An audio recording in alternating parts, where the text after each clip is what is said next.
वक्त की बड़ी खबर आपको बता दें, दिल्ली के एलजी नजीब जंग ने अपने पद से यानी गवर्नर पद से इस्तीफा दे दिया।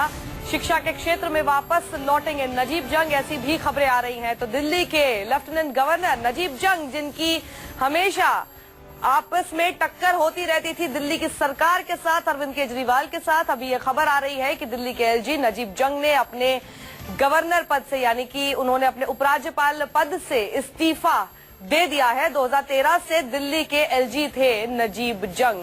तो नजीब जंग ने जो 3 साल तक उपराज्यपाल पद संभाला दिल्ली का, अब उन्होंने उस पे से इस्तीफा दे दिया है। हमारे संवाददाता वरुण सिन्हा हमारे साथ जुड़ रहे हैं। वरुण, क्या खबर मिल पा रही है? क्या इस्तीफा इनका मंजूर हो चुका है और क्या उन्होंने उसमें कारण बताए? देखिए, अभी कारण क्लियर नहीं हो पाया, लेकिन हाँ ये जरूर है कि रेजिग्नेशन उन्होंने भेज दिया है अपना। ये भी खबर आई थी कुछ दिनों से कि कोई केंद्र सरकार से बहुत ज्यादा अच्छे संबंध नहीं हो पाए थे। हालांकि लगातार कोशिश की जा रही थी इनकी तरफ से संबंध मेंटेन करने की और केंद्र सरकार के पास लगातार ये जाते रहते थे, लेकिन उसके बाद पिछले कुछ दिनों से कुछ संबंधों में जरूर खटास आई थी। लेकिन अभी तक ये क्लियर नहीं हो पाया कि आखिर क्या कारण है, किस वजह से जो है वो इन्होंने इस्तीफा दिया है और किस तरीके से रिजाइन देने की वजह रही। एकदम से इस्तीफा आया है और पिछले कुछ दिनों से इस तरह ऐसा कारण भी नहीं था जिसकी वजह से इस्तीफा दिया जाए। तो शायद बहुत सारे सवाल जरूर खड़े होंगे। हालांकि दिल्ली सरकार से रिप्लाई जरूर आ गया है कि उन्होंने बहुत अच्छा स्टेप उठाया, उन्हें पहले कर देना चाहिए था, वो कठपुतली बन के रह गए थे केंद्र सरकार के। लेकिन फिलहाल नजीब जंग की तरफ से अभी तक इस पूरे मामले पर क्लियर नहीं हो पाया कि आखिर क्या वजह रही कि उन्होंने अचानक रेजिग्नेशन देना पड़ा। जी बिल्कुल वरुण, ये एक सवाल तो बनता ही है क्योंकि इतने दिनों से अरविंद केजरीवाल के साथ जिस तरह के उनके आरोप प्रत्यारोप लगते रहे, इतना मामला कोर्ट तक गया, लेकिन उसके बाद भी चट्टान की तरह मजबूत खड़े रहे, अपने स्टैंड पर रहे और कई सारे फैसले ऐसे किए जो कि सरकार के खिलाफ जाते थे और अपने पद को आगे बढ़ाते हुए उन्होंने वो सब फैसले किए। अब अचानक से इस तरह की खबर कि वो इस्तीफा देते अब जो है सौंप चुके अपना, ये बिल्कुल निश्चित चौंकाने वाली बात है। और पिछले कुछ दिनों से इस तरीके से कुछ ऐसा हुआ भी नहीं था जिसकी वजह से कहा जाए कि बहुत ज्यादा अपने पद को लेकर वो काम नहीं संभाल पा रहे हैं और लगातार हर चीज पे बहुत एक्टिव नजर आ रहे थे। दिल्ली सरकार के कामकाज को लेकर लगातार वो जो है निगरानी रखे हुए थे। अरविंद केजरीवाल के मुद्दे पर लगातार जब भी अरविंद केजरीवाल की तरफ से कोई बयान आता था उस पर फौरन रिएक्ट करते थे। तो जिस तरीके से राज्य सरकार और एलजी के बीच तनातनी चल रही थी उसे देखते हुए साफ तौर पर अगर कहा जाए तो शायद कोई ऐसी वजह अभी तक क्लियर नहीं हो पा रही है जिसकी वजह से कहा जाए कि उन्होंने इस्तीफा क्यों दिया। क्योंकि अरविंद केजरीवाल लगातार ये कहते नजर आ रहे हैं कि एलजी जो थे वो सीधे तौर पे केंद्र सरकार की कठपुतली के तौर पे काम कर रहे थे, उनकी शय पर काम कर रहे थे और इस प्रकार के बयानबाजियां एक तरीके से उनको केंद्र सरकार का प्रतिनिधि के तौर पर दिखाते हुए अरविंद केजरीवाल सरकार, आम आदमी पार्टी सरकार लगातार कोसती नजर आई है। तो फिलहाल जिस तरीके से रिजाइन दिया है वो अपने आप में बहुत चौंकाने वाला है। हालांकि बहुत सारी चीजें बहुत बाद में क्लियर होंगी, लेकिन हाँ दिल्ली सरकार जरूर खुश नजर आ रही है और उन्होंने सीधे तौर पर कहा है कि बहुत बढ़िया स्टेप उठाया, भले ही देर आए लेकिन दुरुस्त आए। जी, इस बीच नजीब जंग की जगह पर और कौन कौन से ऐसे नाम सामने अब आ सकते हैं वरुण? देखिए, ये फैसला जरूर सरकार को करना होगा किस तरीके से किसका नाम वो आगे देते हैं। हालांकि कई बार पिछले कुछ दिनों पहले ये भी बात आई कि विजय कुमार मेहरोत्रा के नाम को आगे करने की बात की गई कि उनको बनाया जाए। इससे पहले जगदीश मुखी के नाम को बात की जा रही थी कि जगदीश मुखी को जो है वो दिल्ली का उपराज्यपाल बनाया जा सकता था। तो बहुत सारे नामों की चर्चा पिछले कुछ दिनों से चल रही थी, करीब 1 साल से ऐसे नामों की चर्चा चल रही थी, लेकिन हटाने को लेकर कभी भी इस प्रकार की कोई बयानबाजी न केंद्र सरकार की तरफ से की गई और न ही किसी प्रकार का कोई बयान आया। तो ऐसे में अब इनका स्वतः रिजाइन देना अपने आप में सवाल तो खड़ा करता है, लेकिन हाँ ये देखना होगा कि अब ऐसा कौन व्यक्ति है जो इनकी जगह यहाँ पर लेगा। हो सकता है कि जहां तक विजय कुमार मेहरोत्रा है उनके नाम को लेकर हो सकता है कि केंद्र सरकार ऐसा करे, लेकिन अभी सारे ये तमाम प्रयास हैं। जी, लेकिन क्या कुछ ऐसी खबरें आ रही हैं सरकारी हलकों से कि उनको इस बारे में कुछ भनक थी कि जो है नजीब जंग इस तरह का फैसला लेंगे या फिर कुछ उनके ऊपर दबाव बना है? देखिए, अचानक ये खबर आई है और शायद मुझे नहीं लगता कि किसी को इस बारे में जानकारी थी कि कैसे ये उन्होंने रिजाइन किया, क्यों रिजाइन किया। क्योंकि कल ही एक कार्यक्रम में जो है उन्होंने शिरकत करी थी और उसमें उन्होंने दिल्ली के बारे में बातचीत भी करी थी। तो ऐसे में बहुत ज्यादा जो है वो दिल्ली को लेकर जिस तरीके से वो एक्टिव नजर आ रहे थे पिछले 2 साल से और खासकर जब से केजरीवाल सरकार आई तब से, तो ऐसे में अपने आप स्वतः रिजाइन करना निश्चित तौर पे बहुत बड़े सवाल खड़े जरूर करता है। लेकिन फिलहाल तमाम जरूर चीजें क्लियर होंगी, लेकिन हाँ ये जरूर है कि कोई ना कोई दबाव जरूर रहा होगा या कोई ना कोई जरूर बात 2 साल से, और खासकर जब से केजरीवाल सरकार आई तब से, तो ऐसे में अपने आप स्वतः रिजाइन करना निश्चित तौर पे बहुत बड़े सवाल खड़े जरूर करता है। लेकिन फिलहाल तमाम जरूर चीजें क्लियर होंगी, लेकिन हाँ ये जरूर है कि कोई ना कोई दबाव जरूर रहा होगा या कोई ना कोई जरूर बात ऐसी रही होगी जिसकी वजह से उनको रिजाइन करना पड़ा। जी आप हमारे साथ बने रहे। इस बीच हम अपने दर्शकों को जो कि अभी अभी हमारे साथ जुड़े हैं उन्हें भी ये बता दें, इस वक्त की एक बड़ी खबर, दिल्ली के उपराज्यपाल नजीब जंग ने अपने पद से इस्तीफा दे दिया है और इस्तीफा देने के बाद उन्होंने कहा कि जनता, पीएम और सीएम का मैं शुक्रिया अदा करता हूं। 1.5 साल बचा था उनके कार्यकाल का समाप्त होने में, अभी 3 साल ही हुए थे, 3 से थोड़ा सा ज्यादा यानी 3.5 साल हो चुके थे। 2013 में उन्होंने ये पद संभाला था, लेकिन 1.5 साल पहले ही ऐसी क्या नौबत आई, क्या हुआ, ये अभी तक कारण सामने नहीं आ पाया है। और इस्तीफा में भी उन्होंने अपना क्या कारण लिखे हैं, क्या कुछ वजह रही है, ये भी अभी तक सामने खुलकर नहीं आ पाया है। बहुत अचानक से इस तरह का फैसला हम सबके सामने आ रहा है और ऐसी भी खबरें आ रही है कि शायद सरकार में भी कईयों को ये बात नहीं पता थी। हालांकि जिस तरह से पीछे कुछ दिनों हमने देखा कि अरविंद केजरीवाल की सरकार के साथ जिस तरह से आपस में ये एक दूसरे के आगे सामने खड़े होते नजर आते थे, हमेशा किसी न किसी बात को लेकर वाद विवाद होता रहता था। उसके बाद दिल्ली की सरकार की तरफ से तो यही प्रतिक्रिया आ रही है कि ये फैसला उन्होंने सही लिया और ये फैसला उन्हें बहुत पहले कर लेना चाहिए था, लेकिन अब जाके किया, देर आए दुरुस्त आए। लेकिन 1.5 साल का कार्यकाल बचा हुआ था, ऐसा क्या हुआ अचानक से कि 1.5 साल से पहले ही उन्होंने इस्तीफा दे दिया? वरुण, अब आगे की प्रक्रिया क्या होगी? क्योंकि दिल्ली जो है पूर्ण राज्य भी नहीं है, उपराज्यपाल, और जिस तरह से कोर्ट भी कह चुका है कि सारी चीजें हमेशा उपराज्यपाल से पूछकर ही की जाएंगी। अब उपराज्यपाल का पद जो है वो खाली हो गया है, तो क्या होगा इस बीच?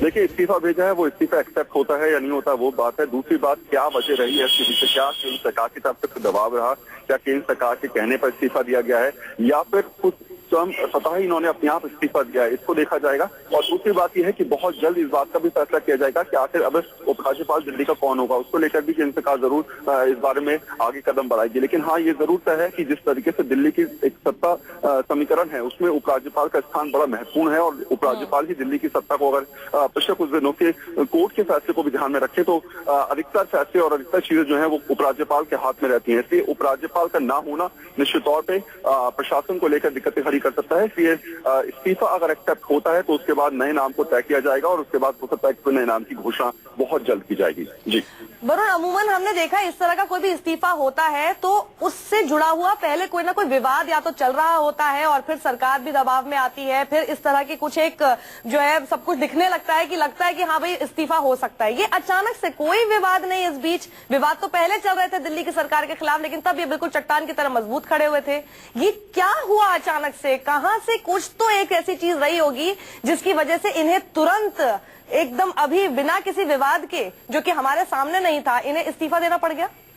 लेकिन निश्चित तौर पे जो हालात चल रहे थे और जितना पिछले 2 सालों से अगर कहा जाए तो अरविंद केजरीवाल, आम आदमी पार्टी, दिल्ली की सरकार और सीधे तौर पे उपराज्यपाल के बीच जो तनातनी चल रही थी उसको लेकर एक बात स्पष्ट है कि जो हालात थे वो अपने आप में कहीं ना कहीं पॉजिटिव एटीट्यूड रखते हैं केंद्र सरकार के प्रति नजीब जंग को लेकर। और ऐसे में नजीब जंग का अपने आप में इस्तीफा देना ये कहीं ना कहीं बताता है कि कुछ न कुछ पिछले कुछ दिनों में, खासकर जहाँ तक सोर्सेस की माने तो पिछले 1.5 से 2 महीने में कुछ संबंधों में जरूर खटास आई थी केंद्र सरकार को लेकर। लेकिन अभी तक ये तमाम चीजें ऐसी निकल के नहीं आ पाई सामने कि आखिर क्या वजह रही, अचानक इस्तीफा देना पड़ा।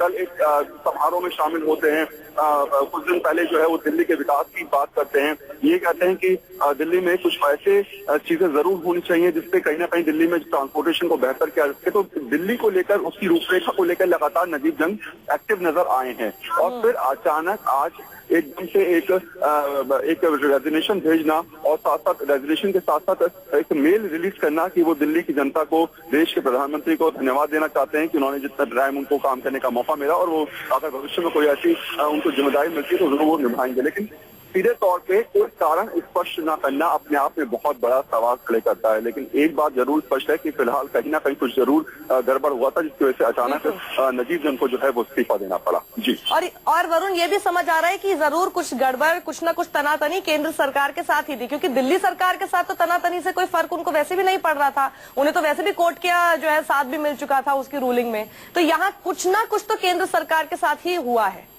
निश्चित तौर पर देखिए, दिल्ली सरकार को लेकर लगातार नेगेटिव रहे हैं नजीब जंग, और दिल्ली के फैसलों को लेकर भी हमेशा फाइल रोकने की बात करती रही है दिल्ली सरकार। तो ऐसे में दिल्ली सरकार से तो हमेशा संबंध खराब रहे हैं, लेकिन हाँ, ये जरूर सामने आते रहते थे कि केंद्र सरकार से नजीब जंग के संबंध बहुत मधुर हैं। हमेशा जब भी वो राजनाथ सिंह के पास मिलने जाते थे तो करीब 1.5-2 घंटे बैठ के वो वहां से आते थे। तो ऐसे में पिछले 1.5-2 महीने में जरूर ऐसा कुछ न कुछ हुआ है जिसकी वजह से नजीब जंग को इस्तीफा देने की नौबत तक आना पड़ा। और शायद बहुत सारी ऐसी भी चीजें होती हैं जो ऑफ द रिकॉर्ड होती हैं, जिसमें अभी तक सोर्सेज से बात निकल के सामने आ रही है कि पिछले 1.5 महीने से वो जो है वो किसी बात को लेकर परेशान थे। केंद्र सरकार में कोई किसी मुद्दे को लेकर उनसे कोई बात हुई थी, और जिसके बाद पिछले 1.5 महीने से कहीं ना कहीं वो किसी मुद्दे को लेकर परेशान थे। हालांकि सोर्सेज से हवाले खबर आ रही है, लेकिन ये कंफर्मेशन है कि कुछ ना कुछ ऐसा हुआ है पिछले 1.5 या 2 महीने के अंदर, जिसके बाद नजीब जंग कहीं ना कहीं रिश्तों में, खासकर केंद्र सरकार के साथ रिश्ते जो थे उनके, उसमें खटास आई, और शायद यही वजह है कि उनको इस्तीफा देने के लिए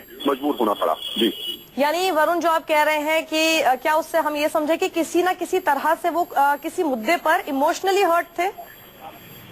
देखिए, जो हालात रहे हैं नजीब जंग के और जो नेचर उनका रहा है दिल्ली को लेकर, और खासकर जो है वो अपने उनका व्यक्तित्व बड़ा वैसा व्यक्तित्व है, बड़े चीजों को बहुत ज्यादा कई बार एक्सेप्ट कर लेते हैं, कई बार एग्रेसिव उस पर रिएक्ट करते हैं। और शायद यही वजह है कि जब भी दिल्ली के मुद्दे आते थे उनके सामने, या फिर कभी भी दिल्ली के मुख्यमंत्री कोई भी बात पर रिएक्ट करते थे, तो ये पहले वरुण, हमारे साथ हमारे इनपुट एडिटर सुकेश रंजन जुड़ गए। सुकेश, क्या खबर मिल रही है? ये अचानक से क्या हुआ कि नजीब जंग ने इस्तीफा दे दिया? ठीक पूछ रही है आप, अचानक से क्या हुआ? मुझे ये जानकारी मिल रही है कि कल ही उन्होंने ये सूचना दी थी कि 25 तारीख से 1 तारीख तक वो बाहर है, वो शहर में नहीं है। और ये व्यवस्था होती है जब सीएम भी जाते हैं बाहर तो वो गवर्नर, लेफ्टिनेंट गवर्नर को बताकर जाते हैं। जब गवर्नर बाहर जाते हैं तो वो होम मिनिस्ट्री में बताते हैं, वो सीएम को बताते हैं कि मैं अवेलेबल नहीं हूं। 25 तारीख से 1 तारीख तक उनको छुट्टी पे होना था। ये बातचीत कल हुई है। इसका मतलब मैं ये नतीजे पे पहुंच रहा हूं कि कल से लेकर अब तक कुछ न कुछ गड़बड़ी हुई है। अगर 25 से लेकर 1 तक उनको छुट्टी पे जाना था और आज उन्हें इस्तीफा देना था, ये बातें दोनों जमती नहीं है। इसका मतलब कल से लेकर आज तक मैं आपके पास दोबारा आऊंगी। सतीश उपाध्याय भी हमारे साथ जुड़ गए। सतीश जी, कुछ जानकारी आपके पास नजीब जंग के इस्तीफे पर? नहीं, मैंने तो मीडिया से ही सुना है कि उन्होंने अपनी पढ़ाई की तरफ जाने के लिए इस्तीफा दिया है। मुझे लगता है कि हर एक का अपना प्रेरोगेटिव है और उनकी भावना का सबको सम्मान करना चाहिए। संवैधानिक पद है ये, और निश्चित रूप से एडमिनिस्ट्रेटिव जो परिवर्तन है वो होते भी रहते हैं, और खुद उन्होंने कहा है तो इसमें एक अच्छा काम दिल्ली के लिए किया है, और अच्छा कानून सम्मत काम दिल्ली के लिए किया उन्होंने।